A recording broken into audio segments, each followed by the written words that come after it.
Faly miaraba tompokolahy, faly miaraba tompoko vavy, tonga soa indray eto amin'ny fandarana malagasy eto Canada, Madagascar TV, arahinao amin'ny Ici Télévision. Anio sika dia iresaka mikasika ny loha-hevitra anankiray dia ny kristianina sy ny politika. Ho resahantsika ao anatin'izany ny tontolo natao hoe fitokonana, ny fitakiana, reny fidinana an-dalambe samihafa reny ho hazavaina amin'ny ara-pilazantsara. Noho izany dia manana vahintsika tsy iza zany fa ny mpitandrina Tahina Rahandry Fenosoa izay mpitandrina eo anivon'ny fiangonan'i Jesosy Kristy any Madagasikara na FJKM zany. Faly miarabanao Pasteur Tahina Rahandry Fenosoa, tonga soa eto amin'ny fandarana malagasy eto Canada. Faly miarabanao Andriamatoa Bary Randresy dia faly miaraba ihany koa ny mpanaraka ny fandarana sy mpanaraka izao fahitalavitra izao.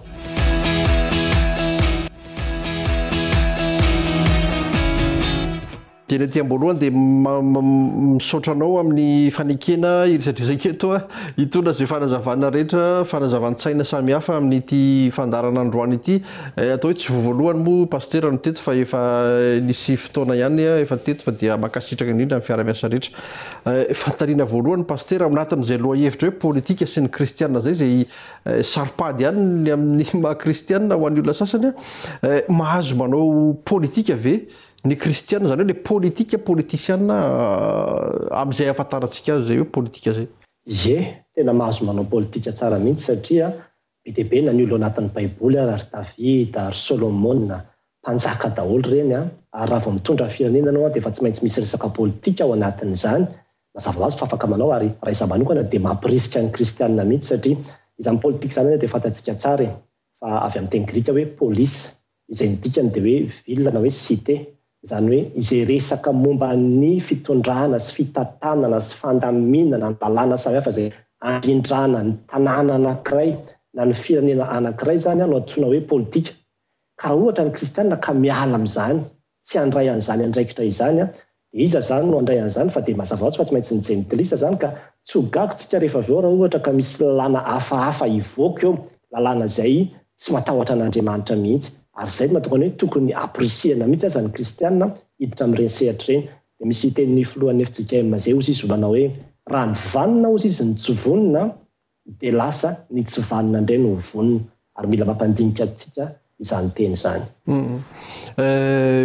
Inona marina ny tena dikan'ny ilay hoe migrevy na hoe fitokonana ary miresaka an'izany ve ny baiboly amin'izany hoe migrevy sy fitokonana zany? Misaotra anao amin'izay fanontaniana izay. Raha ny baiboly aloha no jerevantsika dia tsy misy teny mihitsy hoe fitokonana na anankiray aza. Ary ny zavatra izay ambaran'ny soratra masina hitantsika zany dia afaka ataony fitakiana satria zavatra samihafa manko izany zavatra izay mila avahana tsara. Misy ny atao hoe fitakiana dia misy ny atao hoe fitokonana. Ny fitakiana zany dia hoe ianao mangataka zavatra anankiray izay be dia be zany anatin'ny soratra masina. Tahaka an'izany zao ohatra hoe Mosesy nandehanaka any amin'ny Farao izy dia nanao fitakiana izy hoe alefaso ny olona ho an'ny Egypta, hiala ato Egypta mba hanompo an'Andriamanitra zany any anefitra. Fa izay zao natao hoe fitakiana. Fa ny hoe fitokonana indray dia izany fitokonana izany dia efa misy resaka mihitsy hoe mafimafy zany ilay fitakiana ary amin'izay fitokonana izay ary misy ohatrany hoe karazana fanerena mihitsy. Raha ohatra zao ka manana zanaka dia hozy ianao hoe mitokona ny zanako.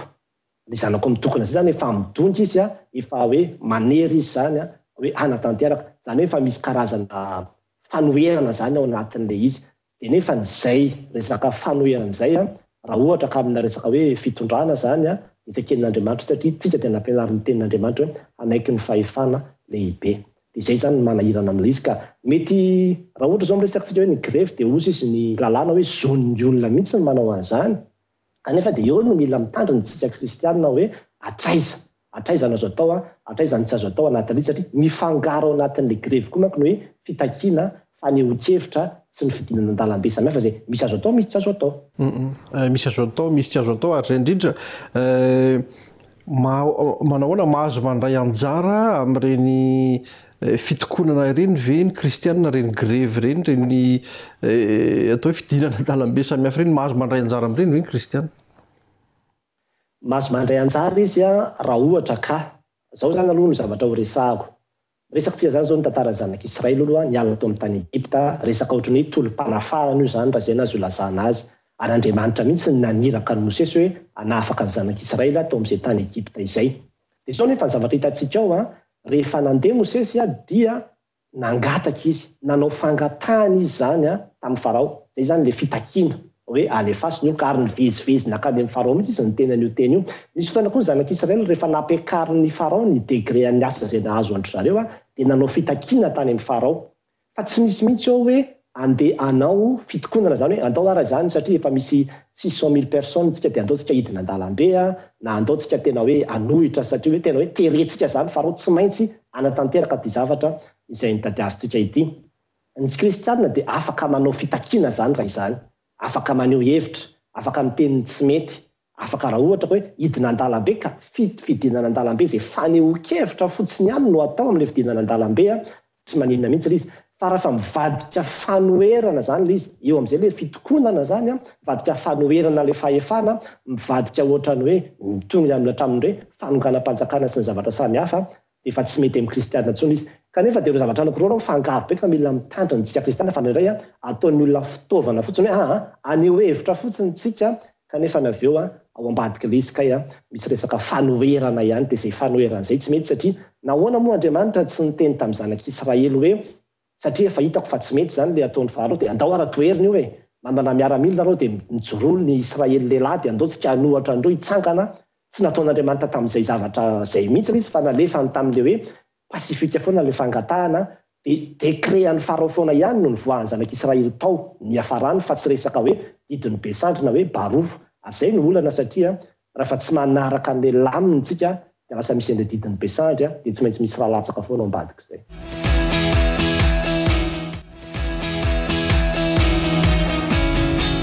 Dia mbola manaraka hatrany ny fandarana malagasy eto Canada ianao Madagasikara TV arahinao amin'ny ICI télévision araka ny nambara hatrany amboloana zany dia vahiny amin'ity androany ity ny mpitandrana Tahina Rahandry Fenosoa ary ny lohahevitra izay hitondrana fanazavan-tsaina zany amin'ity androany ity dia ny hoe kristianina sy ny politika. Hono pastera ahoana raha tena hita hoe misy mpitondra hita miariary fa manao zavatra tena hoe tsy mety tsy tokony andany amin'ny tsy tokony andany ve zany ny olona hoe hanafaka ny firenena amin'io zavatra tsy mety io. Ny baiboly ve milaza hoe ny baiboly raha to dia milaza hoe ny fahefana rehetra dia avy amin'Andriamanitra na ohatra reo manao tsy mety ilay mpitondra ve zany tsy tokony hoe andeha hidina an-dalambe izy na tokony tokona na tokony hanao zavatra fa dia anaikana izay fotsiny ve zany. Ya iverenako foana ihany ilay tantaran'ny zanak'Israely nivoaka fotoan'ny tany Egypta teo satria any amin'ny Exodosy izy iny ary tena manazava zavatra be dia be mahakasika an'izany resaka izany mihitsy satria ny zanak'Israely zany dia teo ambanin'ny fahefan'ny Egyptianina izay ilay hoe ireo zany mpitondra ny zanak'Israely tamin'izany fotoana izany. Ary Andriamanitra dia manaja ny mpitondra io satria izy ihany mametraka ny mpitondra. Ka raha ohatra ka hoe izy ny nametraka ny mpitondra nefa izy indray vao manohatra an'ilay mpitondra dia amin'izay fotoana izay zany lasa ohatrany hoe tsy mitombony izay zavatra izay. Ary izay mahatonga ny Romana 7:12 dia miresaka foana amin'ny hoe manekeny fahefana, mahekeny mpitondra anareo fa izay rehetra misy eo dia avy amin'Andriamanitra voatenin'Andriamanitra. Mety nisy zavatra be dia be na hahatonga an'ilay olona teo satria raha mijery zao ny tantaran'ny Pilato. Pilato dia ambaran'ny baiboly mihitsy fa anisan'ny tena hoe gouvernoura izay tena hoe farany ratsy fanahy. Kanefa dia Jesosy Kristy ny teny taminy manao hoe tsy hanananao zany fahefana zany raha tsy efa nomenanao avy any ambony. Zany hoe na dia ny fahefan'ny Pilato ara dia fahefana ambanin'Andriamanitra satria Andriamanitra ny tompon'ny fahefana ary manome an'izany ny olona rehetrarehetra izy. Ny zavatra tsara ho fantatsika zany dia ny hoe averika any ilay tantaran'ny zanak'Israely teo hoe na dia ratsy toetra azy Farao, na dia inona raha ny zavatra nataony dia tokony amin'ilay fomba ara-dalàna foana ihany no hialany eo amin'iny toerana iny ny avoahan'ny zanak'Israely amin'ny fanadevozana iny fa tsy manao resaka mivoana satria vao mivoana tsika dia miala amin'ilay tenin'Andriamanitra. Zanak'Israely zany tsy nieritreritra mihitsy hoe satria efa tena Andriamanitra mihitsy naniraka ny Mosesy resy lahatra any amin'izany tsika ary hitantsika fa tena tsy mety mihitsy ny ty mpanjaka ty andao rangatsika tena hidina an-dalambe na ohatra zao fa tsy maintsy tafavoaka tsika fa Andriamanitra no momba antsika. izay le antsoina hoe rakorsi ary raha vao miditra amin'izay rakorsi izy atsika dia izay ny tena fahalemena mpahazo ny mpanao fitokonana sy ny fitakiana rehetrarehetra satria mitaky aloha amin'ny voalohany dia aveo lasa mivadika ho amin'izay rakorsi tsy mahandry an'ilay fotoana satria misy an'ilay fotoana manko hoe io raha endrasany eo dia ela be tsy alo mihitsy fa dia mandrak'izay io farao io sodrano dia lasa miditra amin'ilay rakorsi amin'izay dia iny ny mahatonga an'ilay hoe misy lalatsaka misy fahafatesana lasa miteraka olana be dia be izy fa jerevy tsara fa ny zanak'Israely satria efa izay ny programan'Andriamanitra tsy maintsy tafavoaka tofoany ihany izy tsy maintsy ny farina tao foana ihany ilay fahefan'ny farao tamin'ny zareo ary averika any hoe ara-dalàna pasifika izay ny fomba nivoahany tao amin'ny tany Egipta izay zareo vao nivoaka tao didy mihitsy fa tsy nivoaka tonga dia hoe nanao forsinina fotsiny na hoe nigrevy no niterena ny mpanjaka hanatanteraka ny zavatra izay notadiaviny zareo dia na dia mpanjaka iverina hoe tena tsy manao didy-jatona dia izay manaraka ny lamina foantsika ary tsika moa zao efa anatin'ny fotoanany demokrasia misy ny fifidianana sotrany dia amin'ny alalan'izany foana zany no tokony isin'le fifamindram-pahefana fa tsy amin'ny alalan'ny fitokonana sy ny ady samihafa ohatran'ireny. Pasifika ho i pastera misy anefa ny hoe raha tsy le fomba fijeriny amin'ny hoe raha tsy misy ny raha latsaka tsy misy famonjena. Matetika misy olona misy latsatra na maty mihitsy ary amin'ireny fitakiana sy fitokonana samihafa ireny ary dia ambara hoe mahery foro zareo satria ny rano no azo lazaina hoe mitondra fanafana. Miombon-kevitra amin'izay ve pastera? Tsy miombon-kevitra amin'izay aloha raha izaho manokana ary misy aza mieritreritra mihitsy hoe ny feon'ny vahoaka dia feon'Andriamanitra hoe satria ireo vahoaka ireo zany dia tsy mombona amin'izay aloha satria ny antony dia izao voalohany indrindra aloha fantatsika fa araka ny efa nambarako teo hoe le fanafahana izay ataon'Andriamanitra dia fanafahana amin'ny lafiny ara-dalàna amin'ny filaminana mandrakariva ary raha tanteraka izay tsy misy rahalatsaka izany tsy misy tokony rahalatsaka na hoe olona ho faty izany ary izay no nahatonga antsika raha mijery tsika averika ny tantara zanak'Israely tsisy zanak'Israely maty izany mihitsy hoe tamin'ny namoahana zanak'Israely nivoaka avy tao amin'ny tany Egipta tsy nisy fa raha ohatra izy ireo ka nanao an'ilay forsinina averika any dia azo antoka fa tena fatin'ny kararana ary mety ho tafavoaka tao ihany izy fa dia fatin'ny kararana zany ary izay mihitsy ny olana satria mety misy tokoa olona tena antsoin'Andriamanitra izy zany hitondra ny firenena ary tena nahazo an'izay antso izay izy ary tena hita mihitsy hoe ity olo ity ho lasa filoham-pirenena mihitsy izy dia mahatsapa an'izay olona mahita ny herin'ilay vahoaka izay momba azy dia manao an'ilay forsinina dia izay ilay forsinina izay nefa efa ilay tsy programan'Andriamanitra intsony dia lasa tafiditra zany any amin'ilay programa hafa mihitsy dia tafiditra ilay resaka vonon'olona amin'izay dia izay no mahatonga ilay misy ilay raha latsaka fa hafatesana be dia be ireny izay tsy avy amin'Andriamanitra mihitsy indray ary raha mieritreritra hoe raha ny mahery fo dia tsy izaho aloha tsy mieritreritra an'izany mihitsy satria raha ianao ve izao nandeha eny Ambotsorova rapitso andeha hazakazaka tonga dia hitsofoka Ambotsorova ka tifirin'ny gary teo ve ianao dia mahery fo ve ianao zany izay ny dikany nefa dia izany daholo mitranga teto hatramin'izay fa dia hoe ambara mahery fo fotsiny moa zany ilay izy fa raha ny tena marina tena hoe matimaty foana ilay olona vokatr'ilay fitariana tsy alaka ny tokony ho izy satria tsy tokony hiditra amin'izany mihitsy tsy tokony hiditra tamin'izany mihitsy.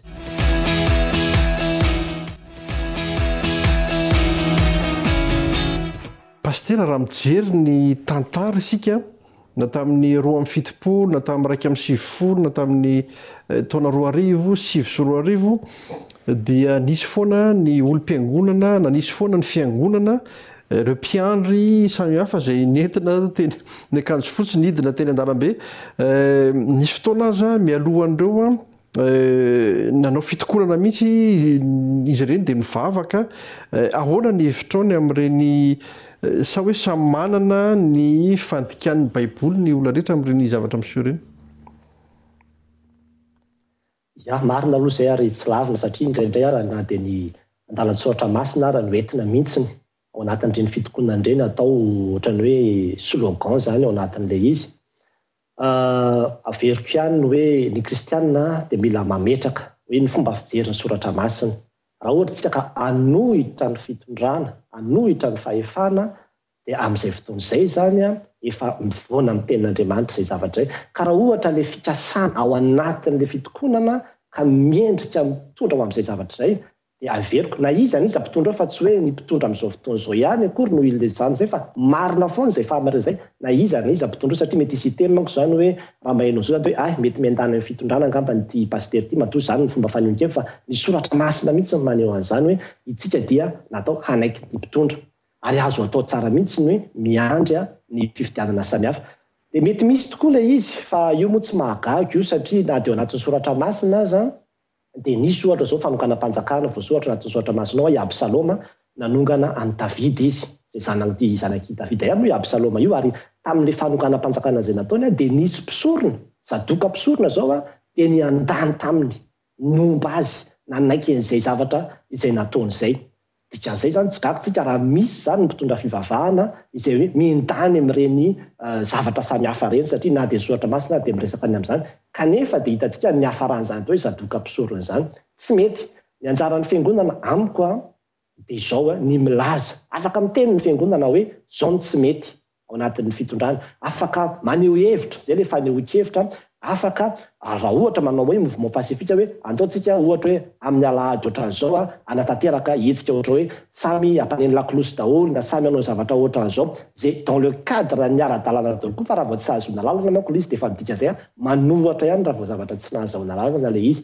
dia zavatra ohatran'izany no azo atao fa ny mihoatran'izany tahaka ny hoe andaontsika hoe ny amin'ny ministère dia tonga dia forcentsika ny mpiasa ao hivoaka na forcentsika ministère io alaina na andaontsika hiakatra eny Avilo na andaontsika hiakatra eny Ambohitsirohatra na andaontsika tonga dia hoe androany dia androany alaina ny fahefana efa tsy ao anatin'ny soratra masina izany ka raha misy mpitondra fivavahana miaraka na miandanina mialohan'izany zavatra zany dia iveriko fangambany ilay tenin'Andriamanitra tsy dia tena nyraisin'ohatra fa ilay faharesen-dahatra sy ilay loko politika ny tena navesatra be dia izay no nahatonga izy lasa ohatra hoe tafarona tanatin'izany izy ary izay no manahirana satria indraindray ilay lokony couleur politika antsika no tena mitondra fa tsy ilay tenin'Andriamanitra intsony dia lasa entin'ilay sentiment sy ilay entin'ilay faharesen-dahatra sisa dia ilay tenin'Andriamanitra ohatrany hoe tsy resahana intsony fa dia hoe anafaka ny fanafahana dia asan'Andriamanitra anatin'ny filaminana fa tsy asan'Andriamanitra ao anatin'ny barofo.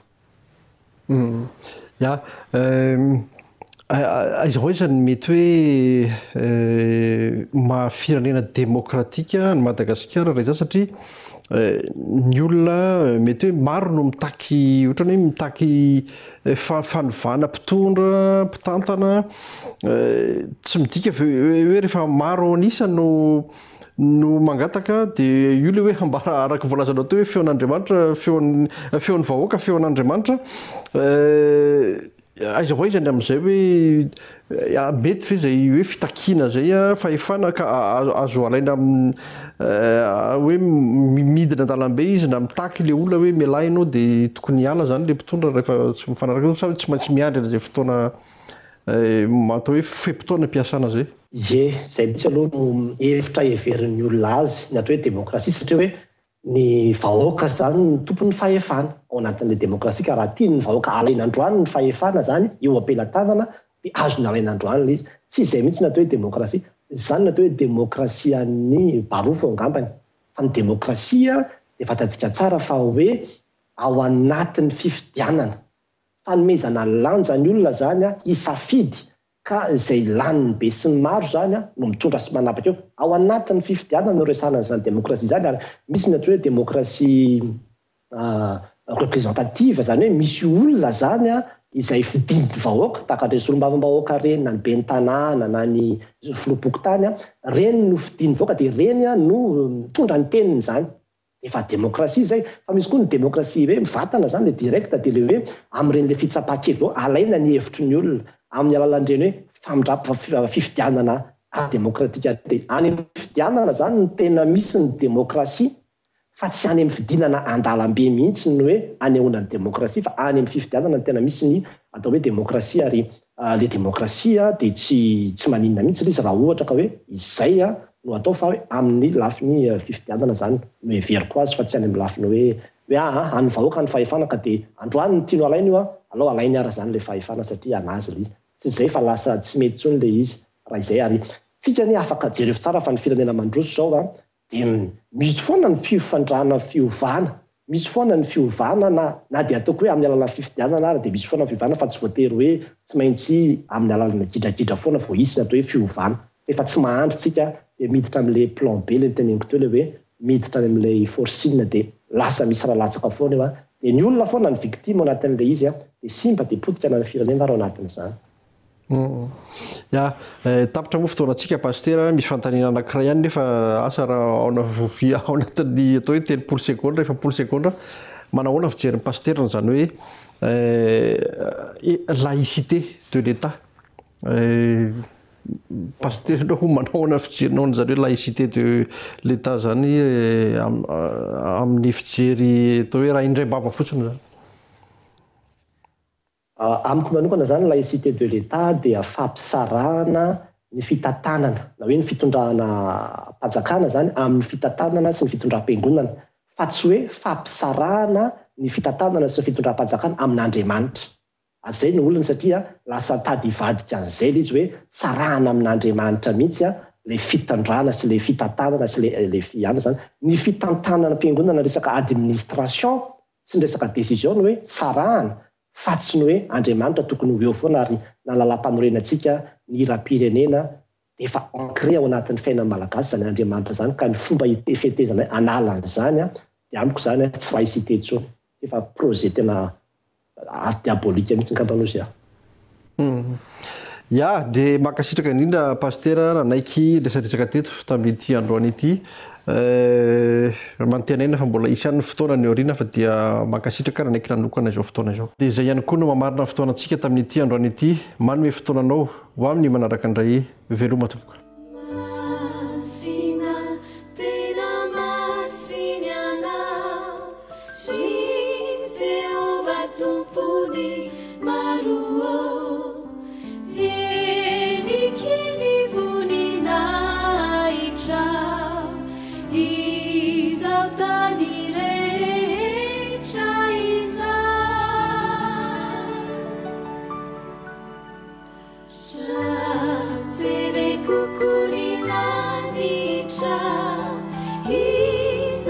Sandra Satanana Sini Vulana Makitana Isainu Furunina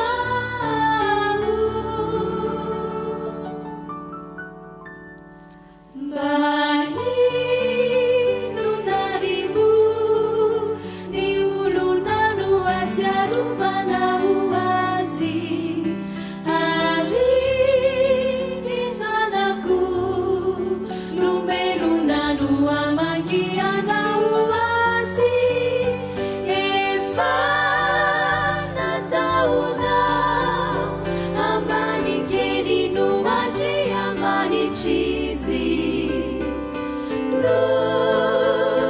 Joanna,